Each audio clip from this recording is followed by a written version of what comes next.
I am Penelope, author of epic fantasy and paranormal romance, and welcome to my imaginary friends, a look behind the scenes of an author mapping the worlds in my head and making them a reality. Hello friends, today is Friday, June 19th, Juneteenth, 2020, and this is episode 73 of My Imaginary Friends. I'm Leslie. There's some work going on outside, and I'm going to try to get this recorded before it gets too loud, and hopefully it won't be too bad, but I apologize. If I don't do this now, who knows when I'll get done. So this week's best thing is Juneteenth. With everything going on, it's a holiday now, like a real holiday. It came up on my Google Calendar. It reminded me that Juneteenth is coming up as a holiday, and I'm seeing people getting work off, people taking the day off. There's various hashtags and efforts to get Black people to just take it as a holiday and rest and reflect. So I thought that it would be a great day for a cover reveal, especially this cover that I am ecstatic about. I'm so excited about it. So book 4 of Earthsinger Chronicles, Requiem of Silence. I did the cover reveal today, and I'll put it on the screen for the video folks and link to it in the show notes if you have missed it. This cover is my favorite of the series. I'm serious. I'd kind of given a teaser on Twitter last week, and just saying how much I love it and how it makes me happy. And I would just look at it when I was feeling down. It really is fantastic. Amidst all of this, we're seeing lots of organizations and companies and just entities trying to do something for Black people. And I don't even know what to call it. And I admit that sometimes I feel some kind of way about it. Like, for instance, SFWA, Science Fiction and Fantasy Writers of America, said that I think for a year, Black people won't have to pay to join. And I think the conference is either going to be free for Black writers, or the conference recordings. I'd have to go and look it up again. Similarly, I think RWA was making the conference free for Black writers. And, I don't like to be critical of everything, and I'm not really. I see it. I have my own feelings about it.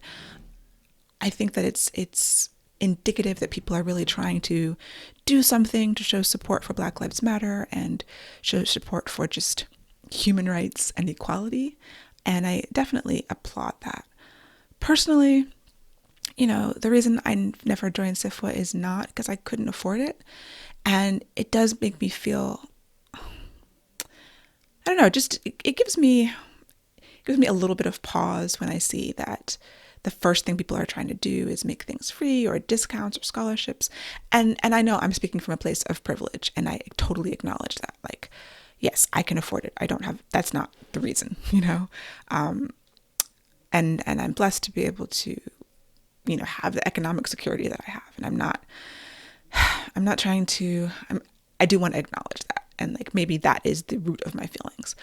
But Piper Hughley, the author, who I respect very much, and, she's a fabulous writer. She's a professor at Spelman. She's Black intelligentsia. She has a different perspective that I thought was good to acknowledge, because this is kind of the debate. It's I do see people saying, hey, is this what we need? This is not necessarily what we're asking for, but and then Piper comes in, and she was on a Facebook group that I'm a part of, because someone had that similar reaction to me. They were like, and she was like, her day job involves studying women writers and Black women writers.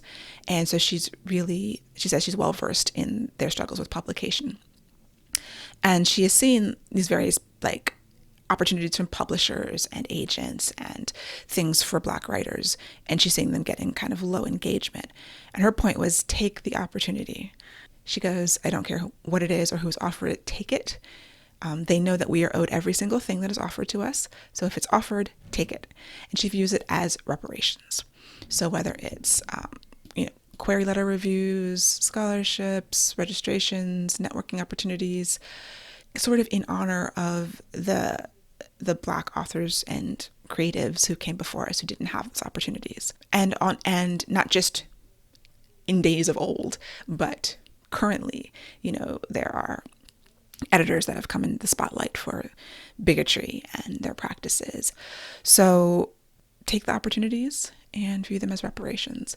And so that is a perspective that, at the same time I was thinking, I was also thinking, well, maybe it's just think of it as reparations and have that be it. So that was kind of what I was left with this week thinking about. I don't know if I'm going to join SIFWA or not. I have flirted with the idea again. And if I don't join, it's not anything because of the actual organization at this point. I might be organizationed out. I'd have to look and see if I think SIFWA will do anything for me. I mean, I do have sort of a dearth of science fiction and fantasy networking because my network is romance, and I recognize that. But when I'm in science fiction and fantasy spaces, most times people are lovely, it's fine. I'm trying to think if it's any more than in the romance spaces, the feelings of the not cool things that happen, being very articulate today. And I don't know, I can't really say. I've had some negative experiences in romance spaces and in sci-fi and fantasy spaces, and I don't think one is inherently more or less filled with more or less bigoted people than the other. I mean, the same people are everywhere, and they've had, more positive than negative experiences in both spaces. But yeah, I don't know. And I don't know if I'm going to continue with RWA either. I see progress. There, and that's really good. But I might just be tired of organizations. I don't know. I'm very undecided at this point. But one of the things that has kept me engaged in things like RWA are the opportunities I have to give back, because I do think I got a lot out of the group. And so it's important to me to give back. So I got the opportunity from another organization that I've actually gotten a lot out of, the Muse Writer Center in Norfolk, Virginia. And if you're in the Hampton Roads area, I highly recommend it. All the classes are online now, so you could partake if you're anywhere right now. But when I lived in Norfolk, I took lots of classes at the Muse, all kinds of writing classes, from fiction to poetry to songwriting. And I was in a writer's workshop. That's how I started the literary magazine that I co-founded. So yeah, got a lot out of it. And then I rebuilt their website recently. So if you go to it and see anything wrong, don't tell me. I don't want to know. But yeah, so it's part of my extended community, even though I'm in Maryland now. And so they have a teen writers fellowship, and I'm going to be one of the mentors to one of the teen writers. And that is scary and exciting. I do love giving back to writers. I don't have a lot of experience working with kids, but I think these are older teens, not tiny children, which would be very scary. I don't think I could deal with tiny children. I have a 3-year-old niece who'll be 4 in a few months, and that is all the tiny children I can handle. And that covers the expanse of 0 to 15, probably. Anyway, I'm excited about that, and I will let you know how that goes. So, my writing update. I have been resting. I did not write this week, but I did do research. So, since I decided to focus my energy on this new idea, this new story that is really just a kernel, it needs a lot of fertilizer in my mental crop rotation metaphor. And so if you are new, I had this idea a few months ago to do a 1920s fantasy heist story. That is all I had. I had no characters, I had no plot, I had nothing. So I've been doing research on the time period. I already had some resources, some books here, because I had been doing some research about a year, maybe 2 years ago now, for another project that I did a proposal for, and it didn't work out. And so I have some stuff, and so I was just looking around, reading some of the books I had, brainstorming, doing research, and I came across some really interesting facts. So even though my fantasy series, Earthsinger Chronicles, is alternate 1920s-esque, it's totally second world fantasy. So I've done research on the 1920s, but things like, when were stoplights invented? How did people cross the street? When were fire extinguishers invented? Just to make sure that the time period had the technology that would have been appropriate. And in some places, I've pushed it because it is a fantasy world. This, I've decided to make our world, but with magic or with powers, still working on the magical system and what that's going to look like and what the basis and grounding is, which means it's very different from other things I've done. The second Angel book takes place partially in the past. I did a lot of research on 1906 San Francisco because it concerns the 1906 earthquake. So I've done pieces of research, but I've never really done a lot. I've never really written anything that required huge amounts of research. And so setting my story entirely in the 1920s in our world is just a new challenge, but it's exciting. And I never thought I wanted to do research. Like, I always shied away from it, but it's really fascinating. Like, the things that you find. So I think I found my main character, and she's going to be a real person who I discovered while I was doing research on the 1919 race riots in DC. So 1919 Red Summer, all around the country, there were various race riots. The worst, I think, being in Chicago. DC had like 4 days of violence that was started when apparently a white woman had her umbrella stolen by a black man, and her husband got drunk at a bar, and the story changed from an umbrella being stolen to her being raped. And he was, I think, a veteran from World War I, got a bunch of white soldiers together, mobs in the street, mowing down black people indiscriminately. And black people, also some of the veterans from World War I, mounted up and roamed the streets in their own little posses, shooting at white people. They retaliated, which I think is really fascinating and very cool. So anyway, I found this story about this young woman, and I think she's going to be my heroine. So I lost some time on the Library of Congress website reading old newspapers from that time period in DC and trying to find out as much of her story as possible. And then she disappears. So I'm going to follow her in the mid-20s, so 6 or 7 years after this event has happened with her, and just imagine how that has impacted her life. And I'm really excited about that. Another cool thing I found out about during my research, apropos of June being Pride Month, is this article that says the first drag queen was a former slave who fought for queer freedom a century before Stonewall.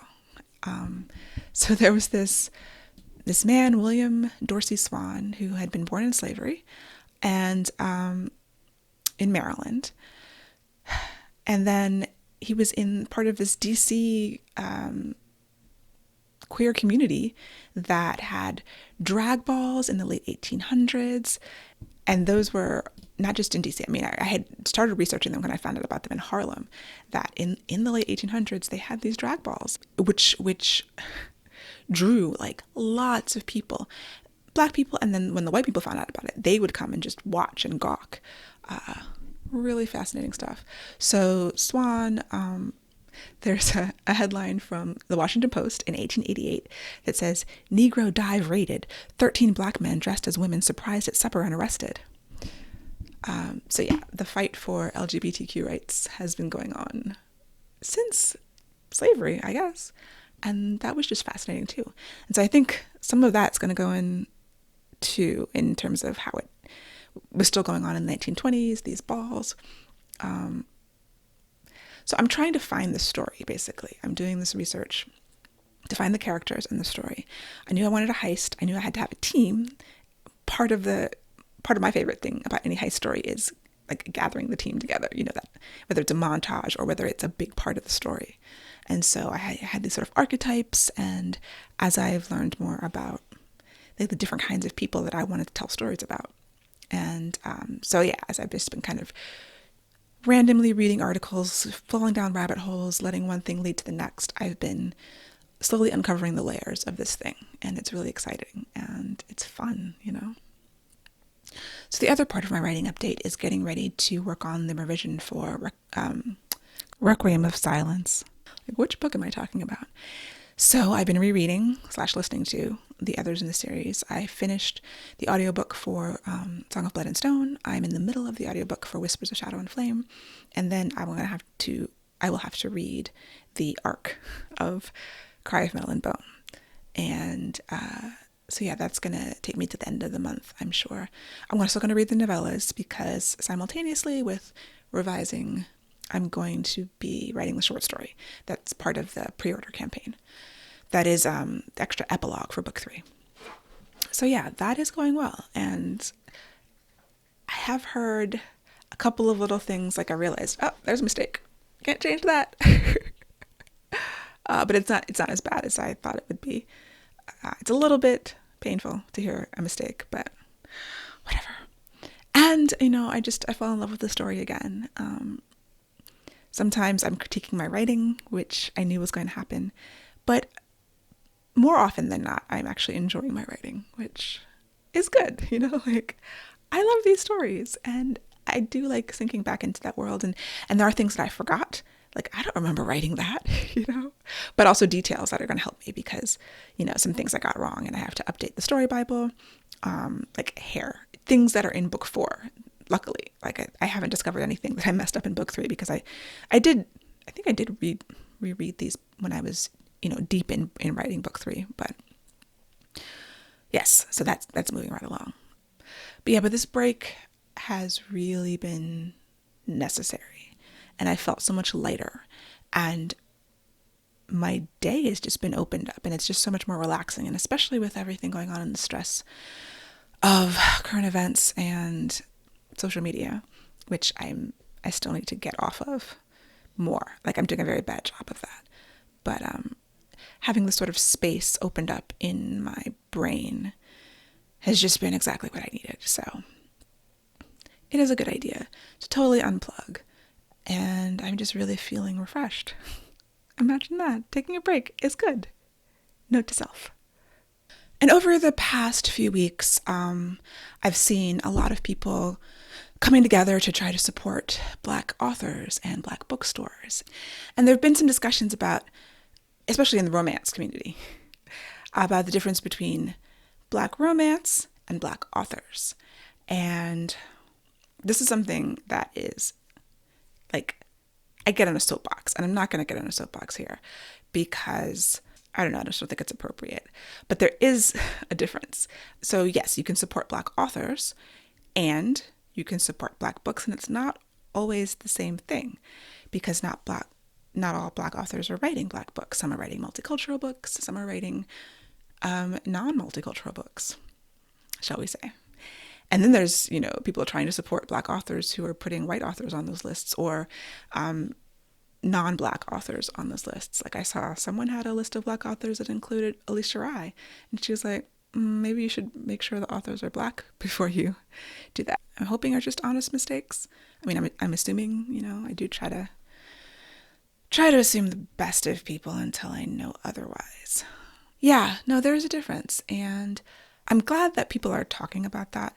I'm not trying to tear other people down, especially Black women or Black writers for, trying to get their paper, that is your decision. I consciously made a decision to write the characters that I write and put the people that I put on my covers.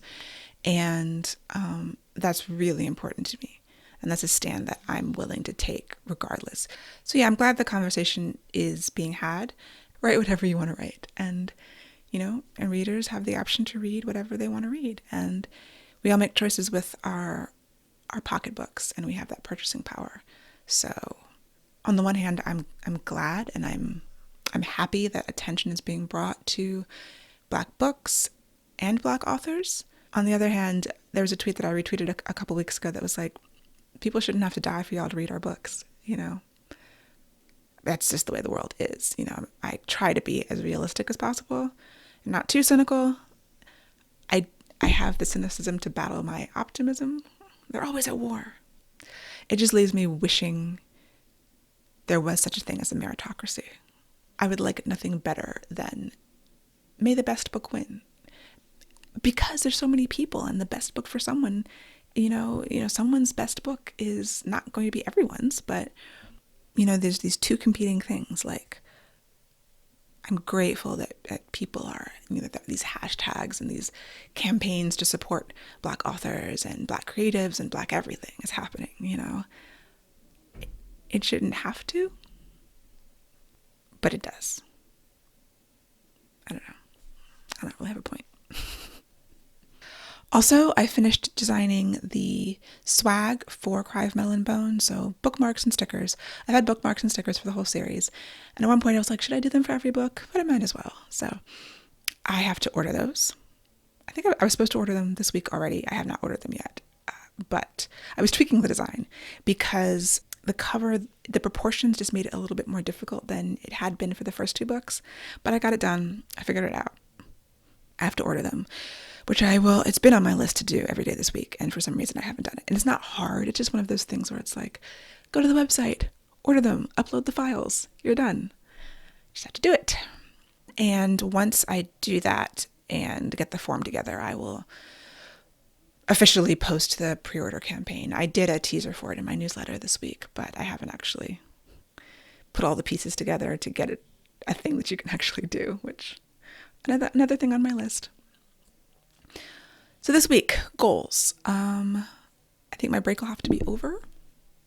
I will need to start thinking about that short story again, and I'm not scheduled to actually start writing it till July, so I have the rest of the month to noodle on it. But I know, the basics of what's going to happen, and it's short enough that I'll probably just pants it and not stress myself out too much, because I do have enough time to revise it and give it what it needs. Order the stuff, order the swag, and I don't know if there's other things. I've already forgotten them. Maybe my brain is a little too relaxed. So that's it for me for this week. I hope that you have a wonderful week, and I will talk to you next time. For episode show notes and to sign up for the Footnotes newsletter, go to myimaginaryfriendsshow.com. Subscribe wherever you get your podcasts and watch the video episodes on YouTube. I would love a rating or review to help support the show. And My Imaginary Friends is part of the Frolic Podcast Network. For more fantastic podcasts, including the Big Gay Fiction Podcast, check out frolic.media/podcasts. Hi, I'm Jeff. And I'm Will from the Big Gay Fiction Podcast. We're proud to be part of the Frolic Podcast Network. Our show is for avid readers and passionate fans of gay romance fiction. Each week we bring you exclusive author interviews, book recommendations, and explore the latest in gay pop culture. We've talked to a wide range of authors such as Casey McQuiston, Adriana Herrera, Becky Albertalli, and Suzanne Brockman. TJ Klune has appeared a number of times on the show to tell listeners about his epic tales featuring werewolves, wizards, and drag queens. New episodes are available every Monday.